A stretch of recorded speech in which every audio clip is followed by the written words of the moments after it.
So, good morning, sir. So, karon akong i-discuss ang Archimedes principle and its application in maritime transportation. So, akong i-discuss. So, unsa ni or akong mga nasabtan.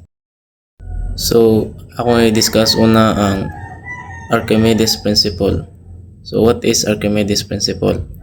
Any object completely or partially submerged in a fluid experiments an upward buoyancy force equal to the weight of the fluid it displaces.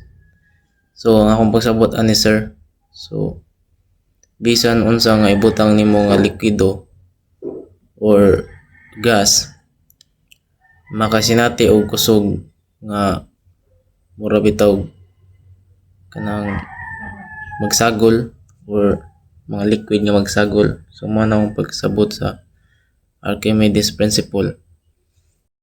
So naala diri mga application about sa kanang Archimedes principle. So nata diri submarines, hot air balloons, hydrometer, life jackets. So gani kanang pwede na siya maingon nga Archimedes principle kay pareha sa hot air balloons float in the air using the same principle. So magamit gyapon siya og liquid which is kanang maoy makapalupad niya. So magamit gyapon siya. So here are the key concept. So naata dire kuan kanang buoyancy, gravity and equilibrium. So ang buoyancy sa ang pagsabot sir kay ang paglutaw. So mao ni ang hinungdan maong nilutaw ang barko. So sa iyang kakusog, so murag musaka siya, kusog nga musaka nga gikan sa tubig or hangin. Maong mupugong sa usa ka butang, usa ka ship. So mao na maglutaw ang barko sir.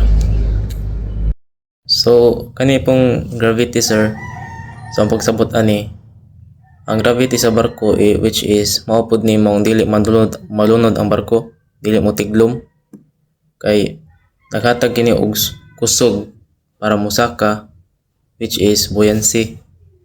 So ang gravity magbira, so ma-maintain ang balance sa barko. So sa last one kay equilibrium. So ang pagsabot sa equilibrium sir kay mao na ang pagbalanse sa barko which is mao ang pwersa. So ang makanang ang iniglihok sa barko kay parehas ra og kusog o epekto. So mao po na ang balance sa mahimong balance sa barko. So ship displacement. So ship displacement is a total weight of water is a vessel pushes aside while floating. So according to Archimedes principle is exactly equal to vessel's total weight. So ang magsabot ani sir is kanang pagbalhin sa mga sakay sa butang sa vessel. So ang ship displacement mao ni ang mga pagbalhin sa sakay to sa cargo ba or sa vessel ba. So naa tay mga components dire. So para pareha ra pud ni. So light displacement, loaded displacement. So kanang light displacement mao ni ang walay sakay. So limpyo yun. So mga wala na jud, walay cargo, walay mga crew, walay sakay sa vessel. So ang loaded displacement pod mao ni ang naa jud sakay sir. So sa vessel na sakay sa unsa mga kuan. So na mga crew. So mao ni ang naisakay ang barko. So the last one is draft. So ang draft sa akong nasabtan kay mao ni ang ubos sa parte which is mao ni ang level sa tubig. So ara ang tama ng tubig sir, mao na ang draft. Dira makita ang sukod sa barko.